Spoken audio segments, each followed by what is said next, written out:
Divino Mestre, é a mensagem de paz e amor. Levanta o fraco, anima o forte, traz sempre alívio ao sofredor. Na tua senda, o caminheiro não sente o peso da sua cruz,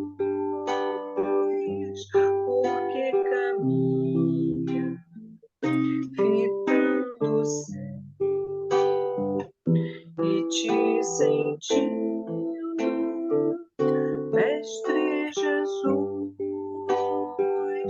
tua mensagem, Divino Mestre, é a mensagem de paz e amor. Levanta o fraco, anima o forte, traz sempre alívio ao sofredor. Na tua senda, o caminheiro não sente o peso da sua cruz, porque caminha fitando o céu e te sentindo, Mestre Jesus, laia, laia, laia, laia, laia, laia, laia, laia.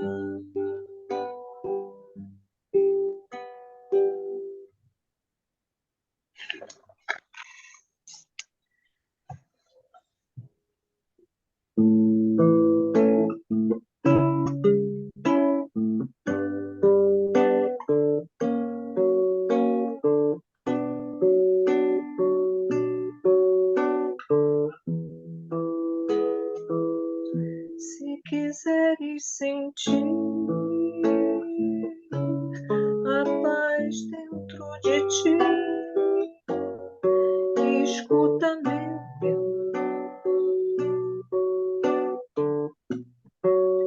faze silêncio, espera que volte a primavera, com a força da oração. Transforma teu soluço em riso de esperança no amanhã que vem.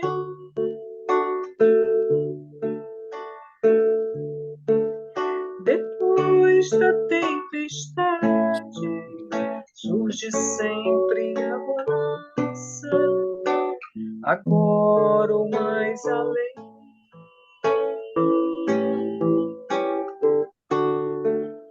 Em tua longa estrada só tu tens o poder de transformar espinhos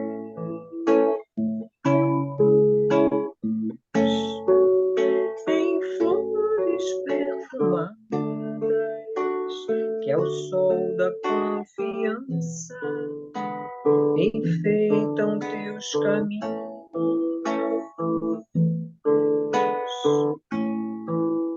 Olhando ao teu redor, verás que almas tristes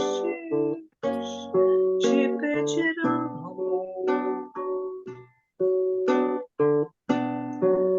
Tua tristeza esquece, sorri, ampare, aquece, seja o irmão quem for.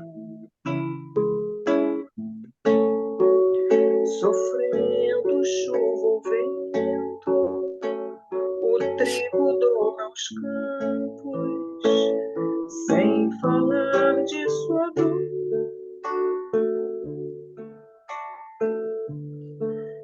E quando a nuvem passa, a terra generosa desabotoa em flor.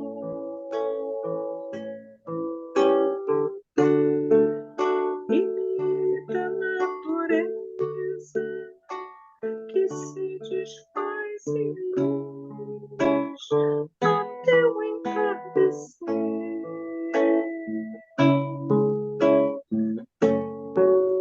E quando a noite chega, o céu acende estrelas até o amanhecer.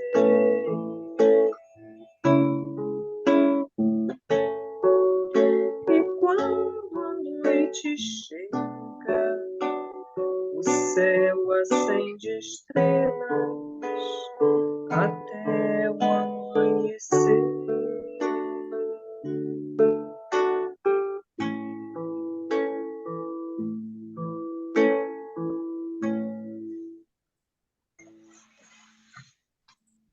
Gente, estamos na hora, sejam todos bem-vindos. Então, hoje a gente tem uma parceria, a Gracinha vai fazer a prece e a Glória vai ler a página de abertura.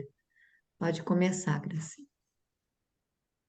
Senhor Jesus, agradecidos estamos de estarmos mais uma vez aqui, unidos em Teu nome.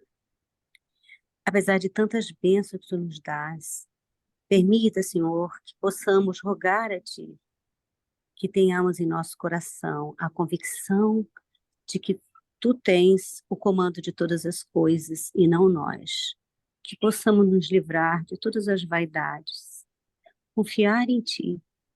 Permita, Senhor, que tenhamos a visão mínima do roteiro que devemos seguir para estar em Teu caminho.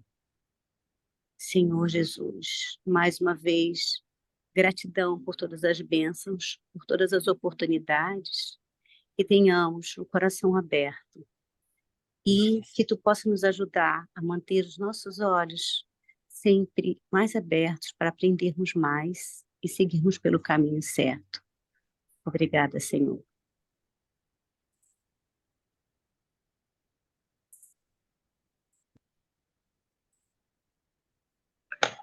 Bom, então a nossa página hoje do livro Caminho, Verdade e Vida é a lição 119, Glória Cristã. Porque a nossa glória é esta, o testemunho da nossa consciência. Paulo, segunda carta aos Coríntios, capítulo 1, versículo 12. Desde as tribos selvagens que precederam a organização das famílias humanas, tem sido a terra grande palco utilizado na exibição das glórias passageiras. A concorrência intensificou a procura de títulos honoríficos transitórios. O mundo, desde muito, conhece glórias sangrentas da luta homicida, glórias da avareza nos cofres da fortuna morta, do orgulho nos pergaminhos brasonados e inúteis, da vaidade nos prazeres mentirosos que precedem o sepulcro. A ciência cristaliza as que lhe dizem respeito nas academias isoladas, as religiões sectaristas nas pompas externas e nas expressões do proselitismo. Num plano onde campeiam tantas glórias fáceis, a do cristão é mais profunda, mais difícil. A vitória do seguidor de Jesus é quase sempre no lado inverso dos triunfos mundanos. É o lado oculto. Raros conseguem vê-lo com olhos mortais. Entretanto, essa glória é tão grande que o mundo não a proporciona, nem pode subtraí-la. É o testemunho da consciência própria, transformada em tabernáculo do Cristo vivo. No instante divino dessa glorificação, deslumbra-se a alma ante as perspectivas do infinito. É que algo de estranho aconteceu aí dentro, na cripta misteriosa do coração. O filho achou seu pai em plena eternidade. Bom, então, Emmanuel, eu acho que praticamente em todas as páginas, né, que a gente lê, ele nos adverte, não é, das glórias passageiras, dos triunfos do mundo, né, que só fazem nos aumentar o orgulho, a vaidade, né, é, a ambição, enfim. E eu acho que quase todas as mazelas que a gente vivencia, elas estão nessa luta, nessa procura desenfreada pelo poder, pela, pelas glórias, não é? E que acabam não nos levando a lugar nenhum, né? Acabam nos mostrando, no fim das contas, o quão vazia é essa busca, né? Frenética. Com certeza, todos nós ainda buscamos, né? É, em muitas situações, né? A projeção, enfim, às vezes num ambiente de trabalho, numa outra situação, isso ainda está dentro de nós, mas com certeza eu acho que a gente já vivenciou isso em patamares muito mais amplos, não é? De vivenciarmos situações em que nos sentíamos assim como donos do mundo, né? E aí a gente acaba vendo o quanto isso só serviu para nos estacionar, nos puxar ainda mais para trás na nossa evolução, né? Então, e Emmanuel, ele chama a nossa atenção, né? Todos esses títulos, aliás, tudo nessa vida é transitório, né? É passageiro. E a gente se agarrar, né, com unhas e dentes essas pompas, não é? E aqui, depois ele vai dizer assim, que num plano, né, que é o nosso, né, onde campeiam tantas glórias fáceis, a do cristão é mais profunda, mais difícil.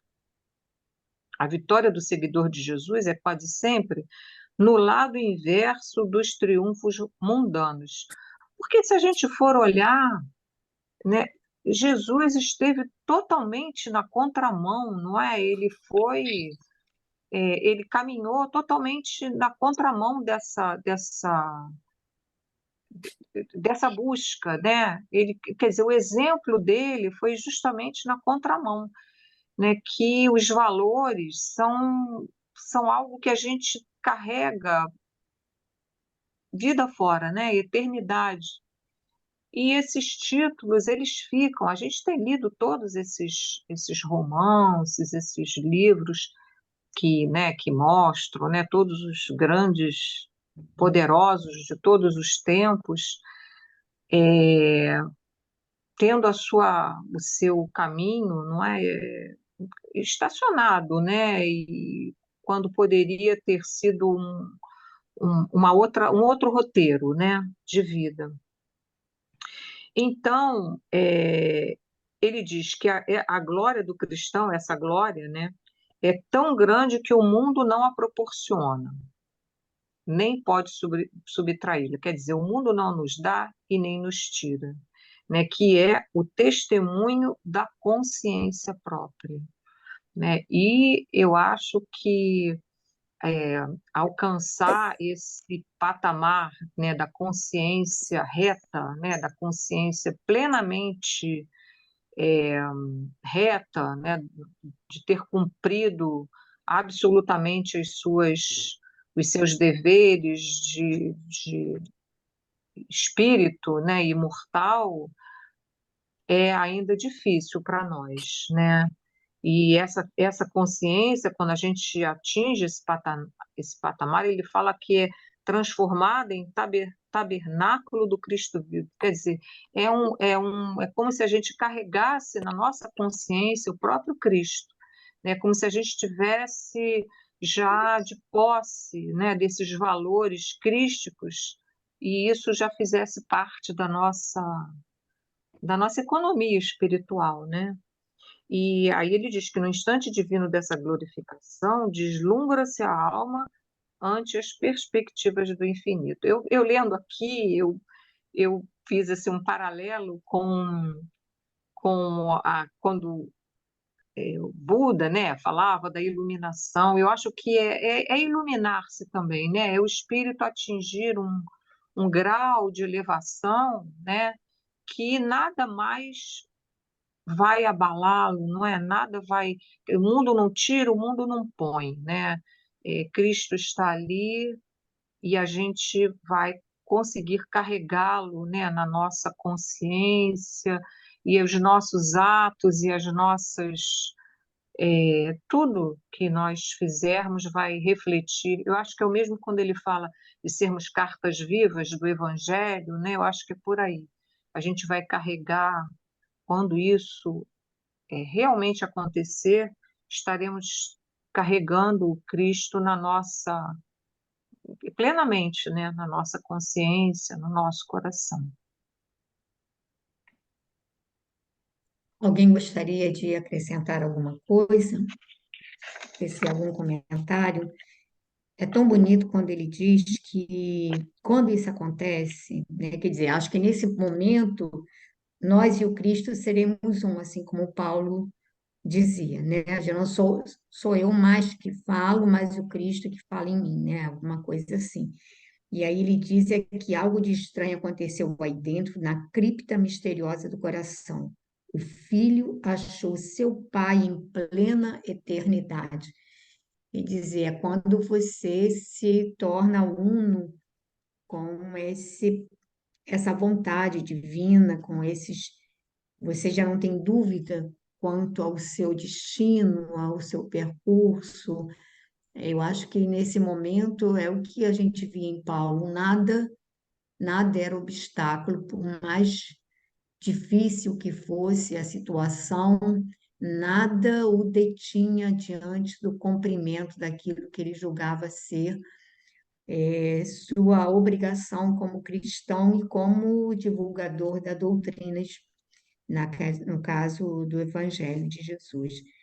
Então, caminhamos para lá, mas eu acho que a gente ainda está um tanto quanto distante desse momento, né? Eu acho que nós ainda estamos assim naquela fase dos altos e baixos, e de vez em quando a gente dá uma derrapada, damos uma afundada assim no mar revolto, aí a gente vai, né, pega, segura de novo lá no Evangelho, na mão de Jesus e volta a sobrepairar sobre o mar revolto. E- Mas vamos chegar lá, se Deus quiser, um dia, né? Eu acho que quando isso acontecer, essa infinidade de preocupações que nós temos com as coisas do mundo, ela vai perder a intensidade, vai deixar de ser inquietação, que a gente vai aprender a esperar, a fazer a nossa parte e a esperar o desenrolar natural dos acontecimentos, sem essa ansiedade que a gente tem com o amanhã, né? Com as dificuldades, com, né, nossos temores diante da turbulência do mundo, né? Se alguém quiser falar alguma coisa, ainda tem uns minutinhos. Verônica quer fazer alguma colocação? Gracinha, que quis dividir a Quando página de abertura. Fala, Verônica. acho que fala no instante dessa glorificação, eu acho que isso só quando a gente for espírito puro, né? Porque Por Ou enquanto, acho que chegando lá, por né? enquanto não sei, né? Eu tô muito mais nos imperfeitos do que nos puros, né? Ainda, Todos nós ainda. tanto é que ele coloca aqui, raros conseguem vê-lo com os olhos mortais, né? Aquelas consciências que já atingiram essa glorificação, porque a gente aqui se visse e achar que a pessoa talvez, né, fosse um pobre coitado, ou não ia ter a visão de que realmente aquela alma é uma alma transformada, né? Porque É. talvez o mundo só apresentasse fracassos, insucessos, mas interiormente ela já se transformou, né? Aí eu vejo, me lembro sempre nesses casos da história do Jorge, né? Que o Adelino da Silveira conta, né? É Daquela verdade. experiência do Jorge com Chico, né? Para o Mendigo, mundo, para o né? mundo não passava de um mendigo, para o mundo. E, no entanto, foi recebido diretamente por Jesus. Aí é algo assim que a gente não tem, nossos olhos não comportam, não comportam. Mas vamos lá. Nosso capítulo hoje tem muita coisa, verdadeiras advertências. Capítulo 46, aprendendo sempre. Vamos começar? O Wellington quer começar? Começo. O capítulo, Vamos apesar de muitas dividir. advertências, é curtinho, né? Vamos ver se dá Não, conta. tem muita coisa. A gente vai lendo os pedacinhos Tem. pequenos, porque esse capítulo tem muita coisa importante. Vamos lá. Tá bom. Aprendendo sempre. Segundo informações de Aniceto, faltava mais de uma hora para o início da preleção evangélica, sob a responsabilidade do Sr. Bentes, na esfera dos frequentadores encarnados. Mas o movimento de serviço espiritual tornara-se intensíssimo. Intensíssimo. Reuniram-se ali, para olhos humanos, 35 individualidades terrestres e, no entanto, em nosso círculo, o número de necessitados excedia de 200, porquanto agora a Assembleia estava acrescida de muitas entidades que formavam o séquito perturbador da maioria dos aprendizes ali congregados. Para elas, organizou-se uma divisão especial, que me pareceu constituída por elementos de maior vigilância, visto chegarem quase obrigatoriamente acompanhado os que buscavam socorro espiritual, sem indicação dos orientadores em serviço nas vias públicas. A movimentação era enorme e o tempo era escasso para qualquer observação, sem movimento ativo. Todos os servidores da casa se mantinham a postos, desenvolvendo a melhor atenção. Reparei que no ângulo da grande mesa havia numerosas indicações de receituário e assistência. Os mais variados nomes ali se enfileiravam. Muitas pessoas pediam conselhos médicos, orientação, assistência e passes. 4 facultativos espirituais se moviam diligentes e, secundando-lhes o esforço humanitário, 40 cooperadores diretos iam e vinham, recolhendo informações e enriquecendo pormenores. Quer Dá dar uma para parar, paradinha e né? comentar? Uhum. Me ajuda aí, porque agora começou o trabalho efetivamente. Ele vem dizendo para nós, após aquele diálogo lá atrás do Bentes com o doutor Fidelis, né, que estava se sentindo menosprezado e tudo mais, o trabalho efetivamente começa e ele diz que reuniam-se ali, então, para os olhos humanos, apenas 35 individualidades terrestres, que já parece um número grande, né? Apenas Para mim 35. parece. Para nossa casa, né, Glória? Parece. 35 É, já era o salão. A gente ia ficar muito para a gente feliz. também, né, Verônica? 35 pessoas no GEAC também é bastante. Ele diz pouco. No entanto, no círculo desencarnado, o número de necessitados excedia de 200, porque a Assembleia estava acrescida de muitas entidades que formavam o séquito perturbador da maioria dos aprendizes ali congregados. Aqui eu já vejo que fica uma lição para nós. Às vezes a gente pensa que vai sozinho para a reunião, ou que não precisa ir naquele dia, na terça, quinta, no sábado, quando na verdade a gente pode estar sendo desmotivado a não ir, porque esse perturbador não quer se afastar de você ou de mim. Então, geralmente é nesse dia em que a gente não está se sentindo bem, que a gente precisa sim ir buscar o apoio, água purificada, a palestra, assistir o estudo e levar os irmãozinhos lá, porque olha, 200 é um número bem grande.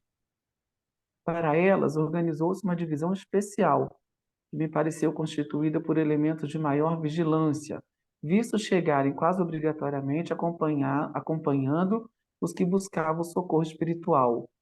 Mais uma lição, né? Ninguém está desamparado. Mesmo esses que estão com esses irmãozinhos perturbando, tem alguém amparando, tem alguém acompanhando. Basta que a gente consiga entrar em preces, colocar o nosso pensamento elevado, porque o socorro está ali do lado. A gente só precisa sentir e compreender esse socorro. Ele continua que a movimentação era enorme, o tempo era escasso para qualquer observação, sem movimento ativo. Os servidores da casa se mantinham a posto, desenvolvendo a melhor atenção, ou seja, não tinha ninguém sem fazer nada. Todos estavam trabalhando, todos estavam auxiliando de uma maneira ou de outra. Provavelmente aqueles que às vezes acham que não tem nenhuma condição de ajudar, quando fecha os olhos, eleva o pensamento com uma prece, está ajudando bastante, né? Às vezes, numa reunião mediúnica, o irmão fala: eu não consigo, eu não tenho essa mediunidade ostensiva, não vou conseguir trabalhar, mas uma prece de coração aberto, de mente aberta, ajuda bastante a fortalecer o ambiente, né? A gente vê no finalzinho do nosso estudo aqui como a prece acalma todos nós e nos acerena para irmos dormir melhor. Aí ele continua: reparei que no ângulo da grande mesa havia numerosas indicações de receituário e assistência. Os nomes se enfileiravam ali, variados. Muitas pessoas pediam conselhos médicos, orientações, assistências, passes, cada um naquilo que necessitava. 4 facultativos espirituais se moviam diligentes, e secundando-lhes o esforço humanitário, 40 cooperadores diretos iam e vinham. Olha, mais cooperadores do que encarnados. Haja trabalho para eles, hein? Recolhendo informações e enriquecendo pormenores. Conclui para nós aí, Pepe. Então, vamos por parte, né? Primeiro, ele deixa claro que tinha mais de 200 entidades desencarnadas, porque um grande número, ia obrigatoriamente com os encarnados.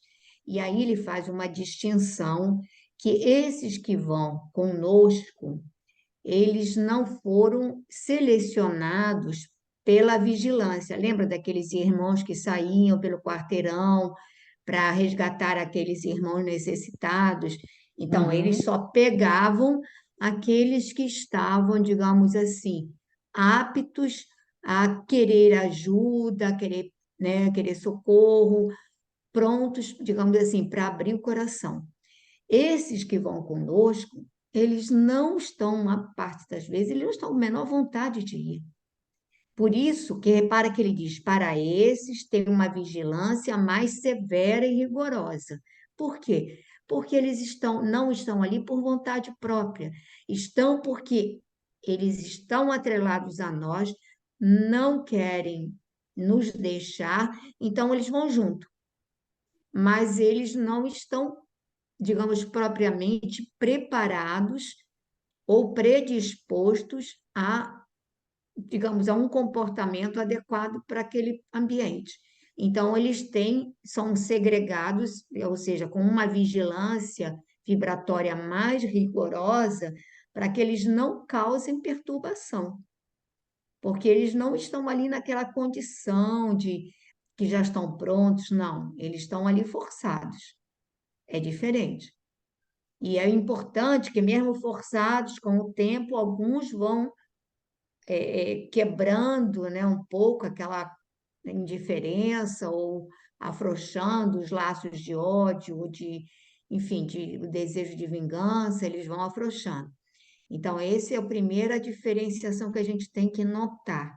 Depois a gente percebe que essa casa da Dona Isabel era propriamente uma instituição, porque, repara, eles tinham serviço de receituário, de orientação espiritual, né? Nossa casa, por exemplo, não tem, porque você tem que ter um médium apropriado para isso.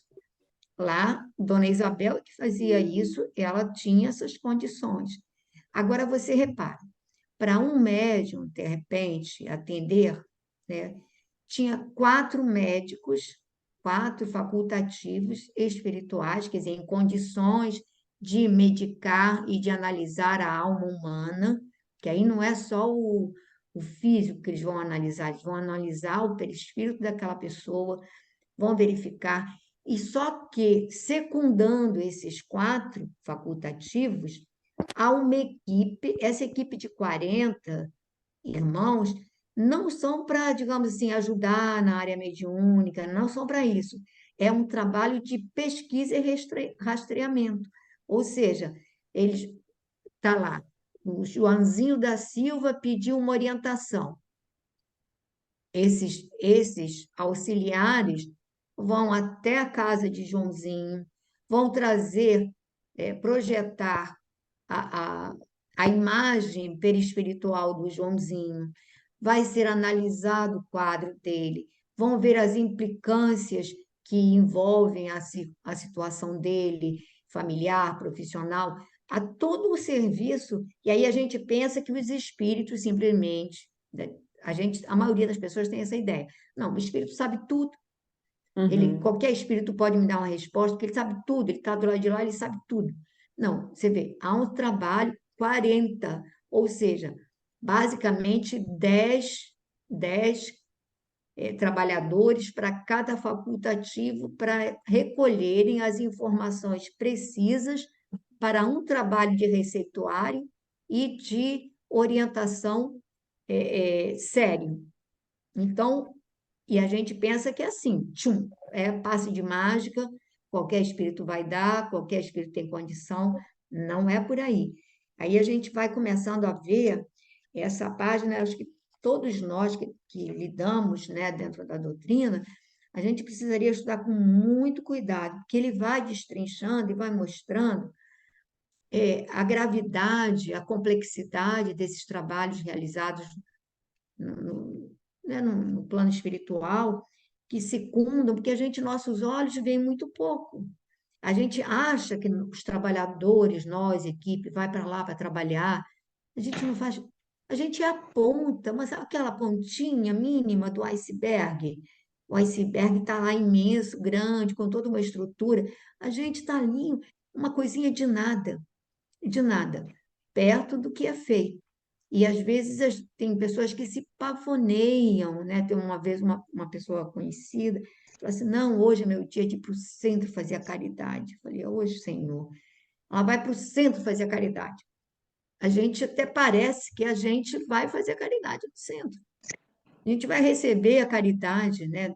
Desses irmãos, vai, sabe? E aí a gente vai, enfim. Alguém gostaria de E tecer algum fala? então, é que a gente vê também, olha só, uma equipe enorme, 1 hora antes do início já estava todo mundo lá, né? É, 1 hora antes, faltava mais de 1 hora para o início da preleção e já estava tudo sendo organizado. É o que a gente fala, né? Antes da gente chegar, já existe um grupo lá fazendo toda né, um preparo, né?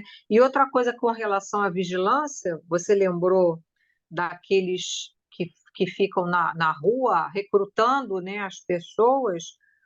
Tem a questão também daquele caso que ele fala, que ele chama a atenção daquele rapaz que leva uma entidade irresponsável e é, tenta causar sim. tumulto, né? Uhum. Então, a vigilância, quer dizer, então, olha quanta equipe da vigilância, equipe que fica do lado de fora arregimentando, né? Podendo, trazendo pessoas que precisam. Realmente é uma equipe grande, né?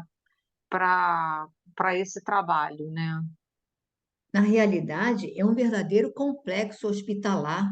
Se você Verdade. imaginar, com 1.000 setores trabalhando para secundar, e muitas vezes nós, o André Luiz depois vai ter um outra, acho que aí é nos domínios da mediunidade que ele vai falar, que as pessoas não há manifestações, etc. e tal, mas eles têm um trabalho intenso contra o vampirismo.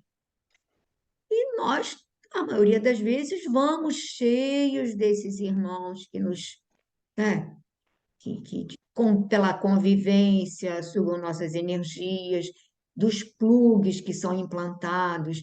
E aí, esse trabalho, a gente não se dá conta, nem se dá conta de como eles nos auxiliam. A gente não tem ideia de quantas arestas eles, sabe, vão limpando, vão polindo para que a gente não tenha quedas desastrosas. A gente não tem ideia, não faz ideia. Mas Aí vamos é continuar. aquilo Ah, que você fala, né? Às vezes a gente vai, nem a palestra, algumas vezes nem acrescenta tanto, né? Mas aquele compromisso, né? Algumas vezes, né? Aquele compromisso, né? De irmos, né? Sempre naquele dia, o horário ali das, das, dos espíritos que a gente leva conosco também para serem tratados, é, é que faz diferença, né? com certeza, Porque Verônica. o trabalho Mas é entre nós, muito olha só, grande. entre nós os encarnados, é muito importante, porque é o azeitamento das peças, né, de um grupo. Então, eu sempre falava com o nosso grupo, que é um grupo pequeno, num local de mais difícil acesso, coisa e tal. E às vezes eu sempre dizia, olha, gente, o maior trabalho, o maior compromisso do nosso grupo é a harmonização da nossa equipe. E aí, ao longo do tempo, mas eu sempre falei isso, mas ao longo do tempo vieram várias mensagens. Aí você descobre que, olha, todo mundo ali, nós temos destinos entrelaçados em empreitadas desastrosas, em que nós não éramos propriamente amigos, não é? Porque éramos parceiros por interesse, mas que se pudesse um engolir o outro, né? Para subir um pouco a mais, né? Então, a importância de estarmos juntos, de trocar um olhar, uma fala, um abraço. É ruim quando a gente tem que ir para a casa espírita correndo e sair correndo, porque você acaba Não não conseguindo tendo aquele conversar, né? momento de uma fala, de uma conversa. Às vezes até acontece. Ontem mesmo foi um dia que eu saí de lá correndo, casa assim cheia e tudo, mas é importante, é muito importante. Às vezes a gente nem se dá conta Sim, que, que como é que eu vou dizer assim, esse trabalho, sabe, de fraternização da equipe, de harmonização, de compreensão, de estreitamento de laços, isso é muito importante, mas muito importante. Mais alguém? A gente prossegue então. Glorinha quer ler um pedacinho? Feio, Pepita. Deixa eu ter que. Quer pegar outra pessoa? Não, pode ir lá, pode. Você esqueci que você tinha lido. Aproximamos do grande número de papéis nominados, e enquanto curiosamente buscava examiná-los, Aniceto explicou. Temos aqui a indicação das pessoas que se afirmam necessitadas de amparo e socorro imediato. Mas recebem elas tudo quanto pedem?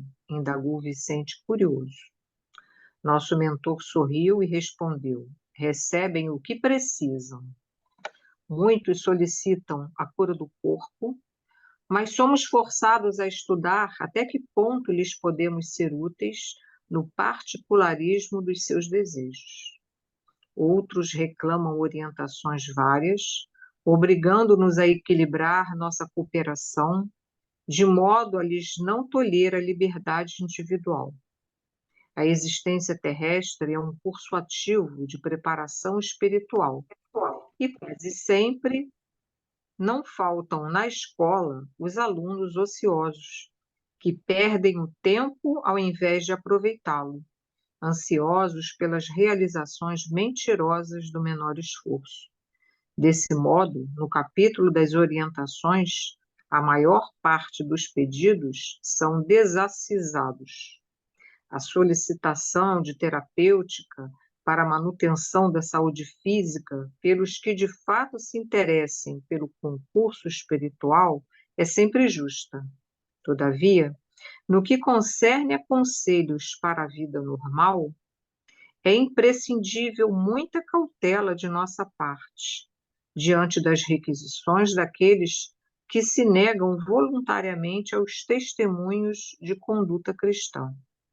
O Evangelho está cheio de sagrados roteiros espirituais, e o discípulo, pelo menos diante da própria consciência, deve considerar-se obrigado a conhecê-los. Vamos parar aí, Parar, né? Luana? Tem que parar porque tem muita coisa aí. Então, aqui, o Aniceto já fala uma coisa interessante. Ele diz, ali, né, o grande número de papéis, né, lá, os pedidos, né, de orientação, de receituário. Aí ele fala assim: temos aqui a indicação das pessoas que se afirmam necessitadas de amparo e socorro imediato. Quer dizer, então a pessoa vai para lá, né, não, eu preciso de um auxílio, em relação à saúde, em relação à vida pessoal, né? E a gente acha, às vezes eu assim converso com pessoas, aí a pessoa acha que porque você é espírita, você vai resolver toda a problemática dela só botando um nome, né? Enfim. E acha que é isso, né? Que é um passe de mágica. Você chega lá, bota o nome e resolve tudo, né? Mas aí ele vai explicar, né? Que aí ele pergunta, o Vicente pergunta se as pessoas recebem o que pedem. Aí ele responde, não, recebem o que precisam, né? E às vezes o que precisam, depois a gente vai ver, é até que não haja resposta nenhuma, né? É que nada seja dito, né? A pessoa não receba nada, nenhuma orientação, nem nada. E aí a gente vai saber, né?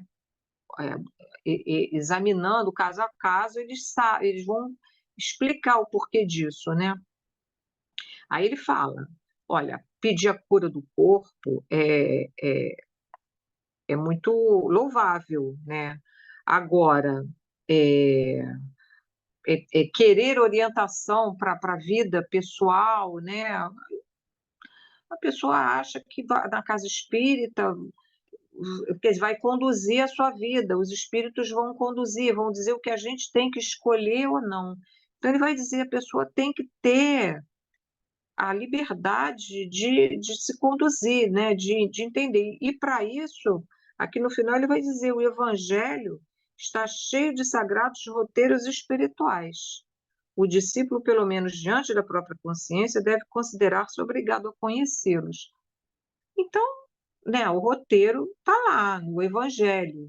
Se a gente conseguisse seguir esse roteiro, talvez a gente tivesse um pouco mais de saúde, um pouco menos aflição, né, um pouco menos de dúvidas, né, a gente não tivesse tantos problemas assim, e a gente também talvez nem visse problema onde não existe, porque muitas vezes a gente acha que tem um problema, que é um problema mais sério do mundo, e não é, né? E não é. E a espiritualidade vê com olhos verdadeiros, não é? Olhos que a gente não tem condição. E ele diz, né? Aqueles que procuram orientações várias, né? a espiritualidade se sente na obrigação de equilibrar a cooperação, quer dizer, vai cooperar, né, da maneira que a pessoa necessita, mas não vai nunca tolher a liberdade, né, de escolha, liberdade de conduta, né? E aqui também achei interessante, a existência terrestre é um curso ativo de preparação espiritual, e é mesmo, né? A gente se depara com, né, com tanta coisa, né? E quase sempre não faltam na escola os alunos ociosos, que perdem o tempo ao invés de aproveitá-lo, ansiosos pelas realizações mentirosas do menor esforço. Então, querem buscar, às vezes até procuram em lugares, seja lá quais forem, buscam o engano, né? Buscam ser enganados. São presas fáceis de pessoas aproveitadoras, né? E até de também espíritos levianos, não é? Que se aproveitam, né? Dessa característica, né? E ele diz que a maior parte dos pedidos são os pedidos que não têm desacisado, quer dizer, não tem juízo, né? Não tem motivo para ser, são infantis, né? E aí é isso, né? É, é, é porque a gente não quer dar o nosso testemunho, né? Na nossa vida, tem é, o menor esforço, né? A gente quer conseguir tudo com o menor esforço e acha que a espiritualidade vai resolver tudo, né? Vai nos dar tudo como num passe de mágica, né? Alguém gostaria de tecer mais algum comentário a respeito desse trechinho?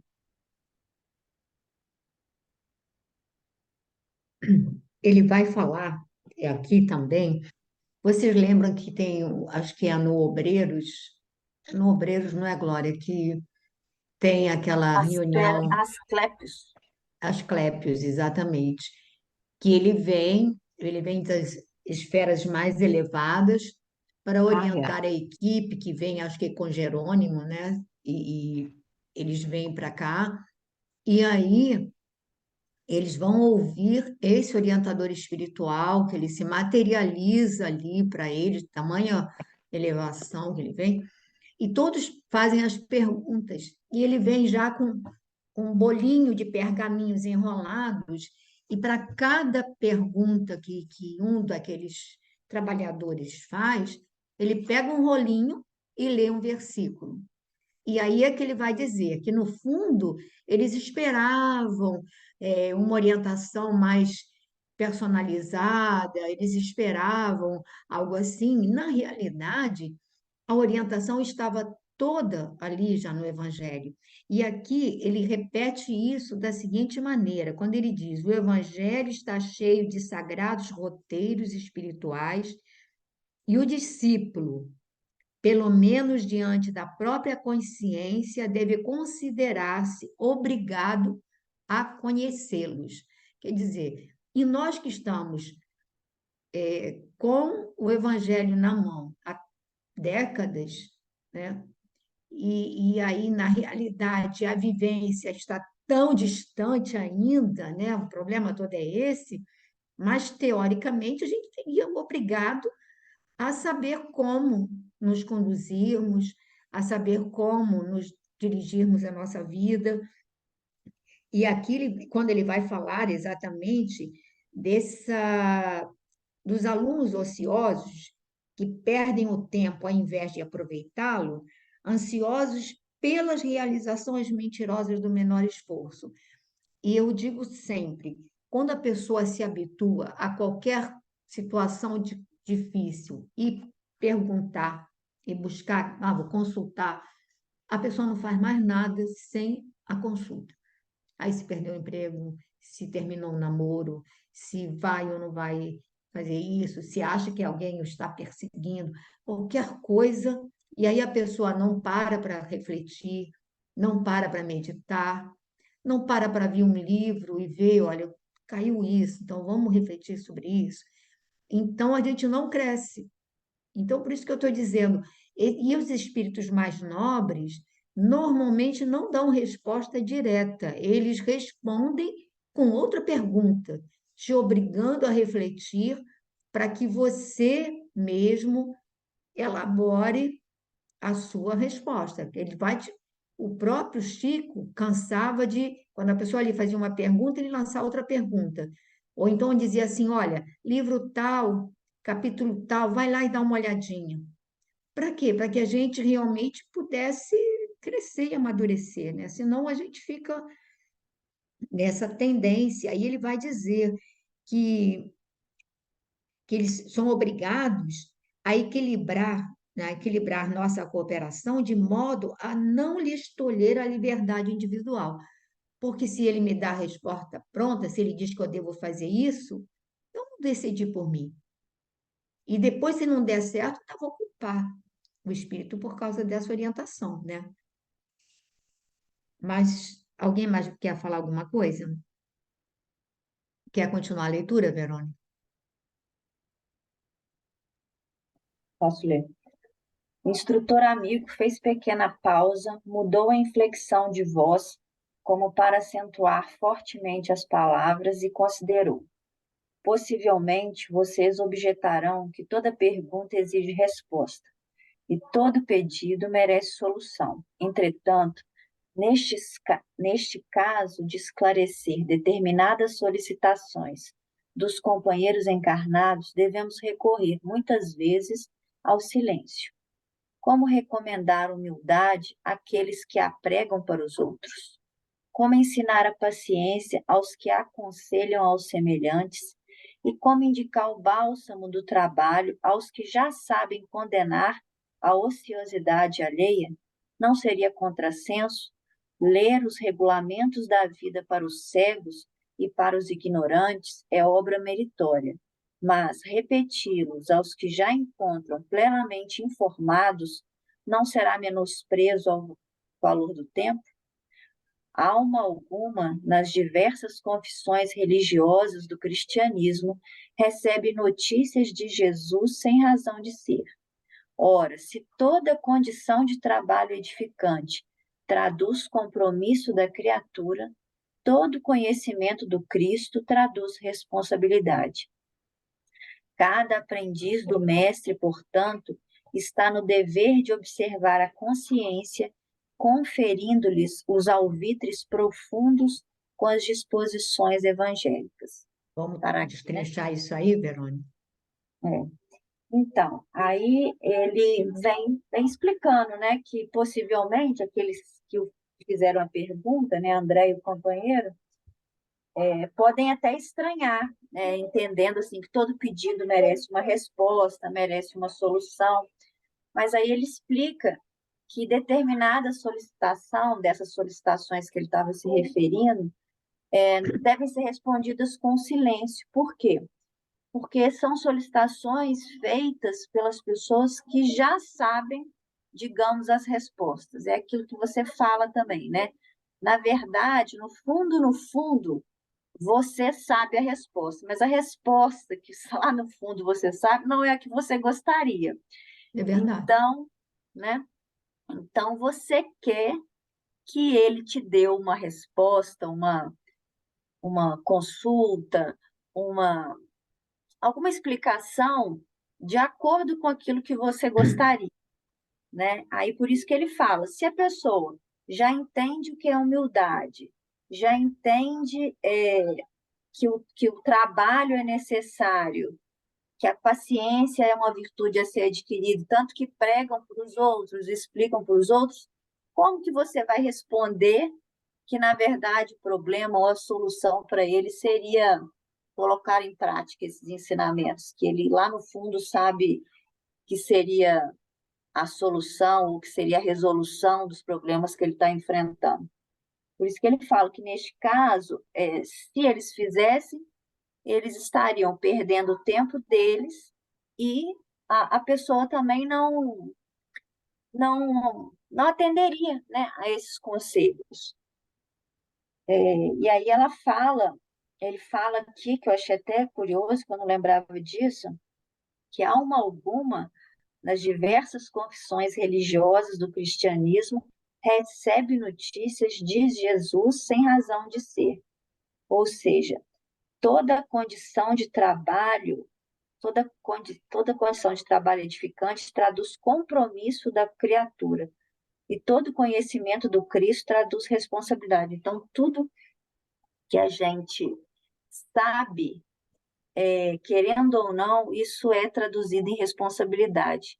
Então, nós não podemos saber também aquilo que ainda nós não temos condição de assumir como nossa responsabilidade, né? Por isso que nem tudo também pode ser falado, porque não temos ainda condição de receber ou saber.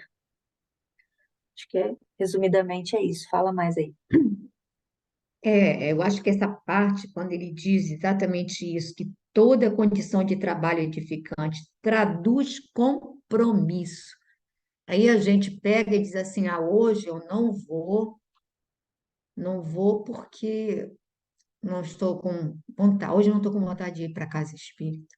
Hoje, aí muitas vezes, assim, trabalho voluntário, não precisa ser casa espírita, se você assume um compromisso com um determinado, um asilo de idosos, seja lá onde for que você vá, que você tenha um trabalho, só é um trabalho, né, meritório se você tem compromisso com aquele trabalho.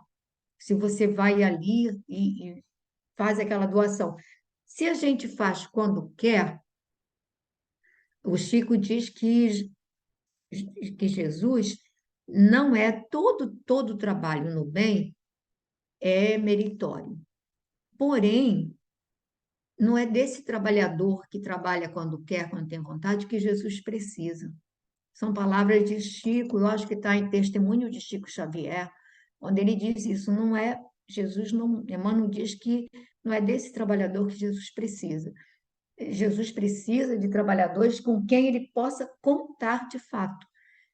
Quer dizer, não somos Paulo, né? Estamos muito longe de ser Paulo, mas todos nós temos um determinado compromisso. Eu estava lendo o prefácio do Paulo e Estevão, e aí é impressionante como memória fraca demais. A gente, falei, caramba, eu já tinha me esquecido disso. Então, quando ele fala da missão de Paulo, aí ele vai dizer que, na realidade, todos nós temos missões. Não é a missão de propagar o cristianismo no orbe terrestre e sedimentar o cristianismo. Não é essa. Mas todos nós temos missões diante daquilo que a gente já pode fazer. E aí a gente, muitas vezes, não abraça essas missões ou acha mil desculpas. A gente vai ver isso no início desse nosso livro, né, Os Mensageiros, daquela infinidade de médios e as causas dos fracassos. Porque uns por medo, outro porque havia contrariedades em família, outro por causa disso, outro por causa daquilo. E aí é complicado. Ontem mesmo eu estava falando com Glorinha. Eu vejo pouco assim as minhas netas, a gente algumas vezes por ano, né? E aí eles estão aqui e ontem, né, eu tinha live cedo, né? E por acaso eu tinha levado as crianças até a pracinha, estava assim aquela tarde gostosa, aquela brisa, aquela coisa. Eu não tenho muito desses momentos, não. Eu sentei naquele banquinho, elas estavam brincando ali, virei volta, às vezes me chamavam para uma coisa e outra, brincando ali com elas. Aí eu estava sentada, eu falei assim, eu queria ficar o resto da tarde aqui. Se eu pudesse, queria não ter compromisso. Naquele momento, se eu pudesse, acho que eu queria ficar ali sendo apenas avó, um pouco, curtir aquilo. Mas aí eu falei, não, não posso. 3 horas mais tardar, eu tenho que estar tomando banho, coisa e tal, porque 3h30 a gente estava abrindo a live. E aí, naquela hora, eu pensei assim, ai, né? Porque eu juro que naquele momento eu falei assim, eu queria, no momento, não ter compromisso agora, hoje. Mas eu só abro mão em última instância, né? Hoje mesmo eu ouvi, assim, algumas coisas, porque para eles, eu estou, digamos assim, não estou equilibrando essa divisão. No meu entender, eu estou presente toda vez que precisa ou que eu posso estar. E eu acho que a gente tem, digamos assim, mas é complicado, é complicado a gente poder equilibrar isso e ter a noção desse compromisso. Aí depois à noite eu fui para casa espírita, quer dizer, depois da live para casa espírita. Aí se eu não tivesse ido, né, Glorinha, a gente, né, Ana, a gente não tinha aquela experiência tão gratificante, tão emocionante, a gente não teria tido. E não teria a oportunidade de poder ser útil, né, ser apenas um instrumento. Então, isso a gente tem que, mas tem um preço, tem um preço. São vários compromissos. Hã? São vários compromissos. Não, mas nós não somos cobrados o tempo todo. Vocês que têm família, e aí a gente tem uma cobrança contínua. E a gente precisa realmente dar uma equilibrada. Mas eu acho esse capítulo muito, muito importante mesmo. E, e acho que a gente tem que relê-lo assim de vez em quando, porque aquela coisa, né? Às vezes a gente quer, que nem o caso do Fidelis, lembra? O Fidelis, no capítulo anterior, ele queria recomendações especiais, ele queria uma orientação exclusiva, ele queria uma mensagem personalizada. E aí, será que ele está em condições de receber? Pedacinho por Será que ele está? Eu acho que não está. E aí, muitas vezes, nós também queremos, assim, uma orientação personalizada, mas vamos, acho que a gente vai ter que parar aqui, né? 5 minutos.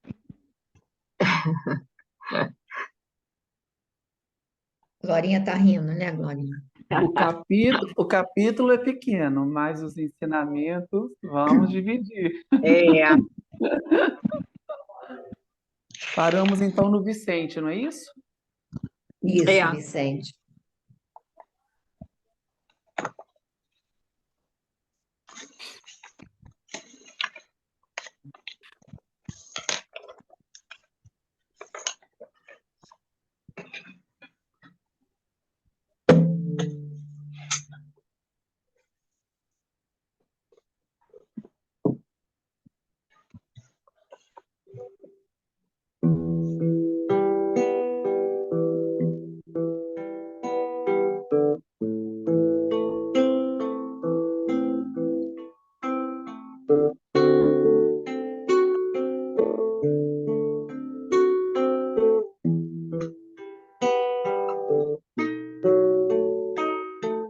como estiveres agora,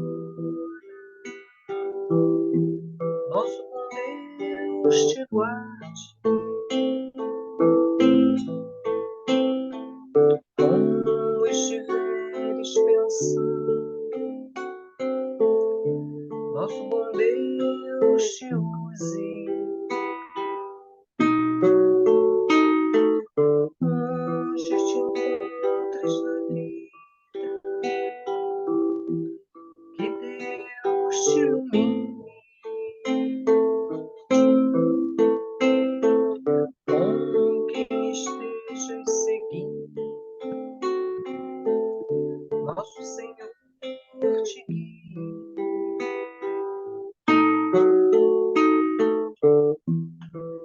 No que fizeres tu,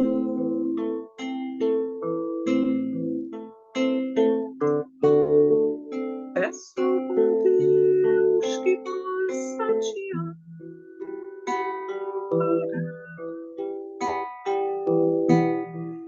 E em cada passo teu,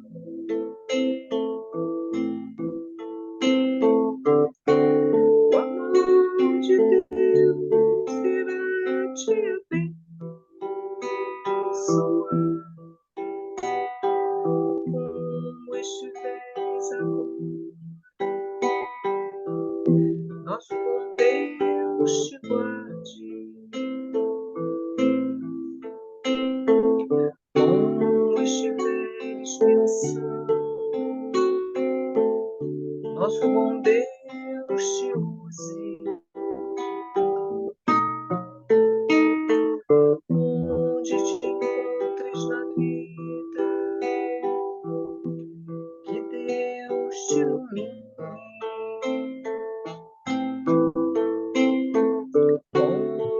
esteja seguindo.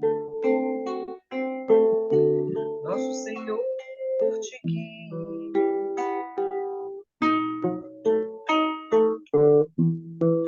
No que fizeres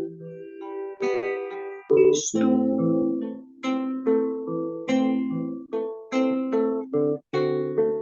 peço ao meu Deus que possa te amparar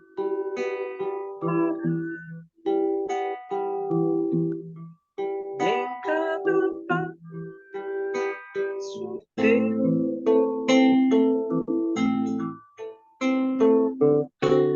A mão de Deus irá te abençoar.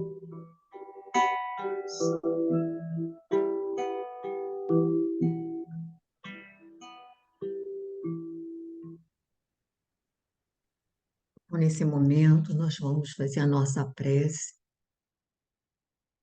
agradecendo a Jesus, sempre, pela oportunidade que nos reúne em seu nome, para esses estudos e essas reflexões. Senhor, obrigado por teres unido os fios dos nossos destinos. Obrigado, Senhor, por nos aproximares e, através desses estudos, reescrevermos os elos dos nossos sentimentos, reeducarmos os nossos sentimentos, as nossas afeições. Senhor, ampara-nos, Mestre querido. Abençoa nossos lares. Abençoa todos aqueles que, direto ou indiretamente, estão vinculados a nós, seja pelos laços de sangue, pelos laços do afeto. Mas te pedimos especialmente por aqueles sobre os quais temos a responsabilidade de conduzir, de direcionar, de amparar. Abençoa, Senhor, esses corações.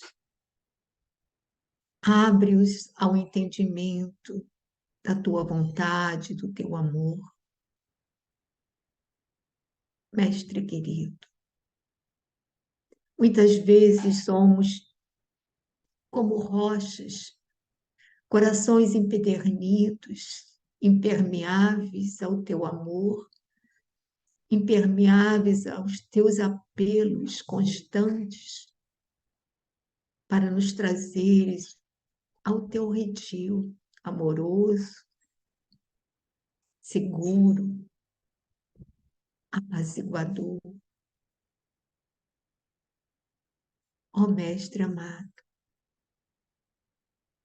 permite que não tenhamos receio dos vendavais nem das tempestades. Permite, Senhor, que possamos ter a certeza de que ninguém de nós passa por situações que não precise para aferir seus valores, para aprimorar, para quitar débitos.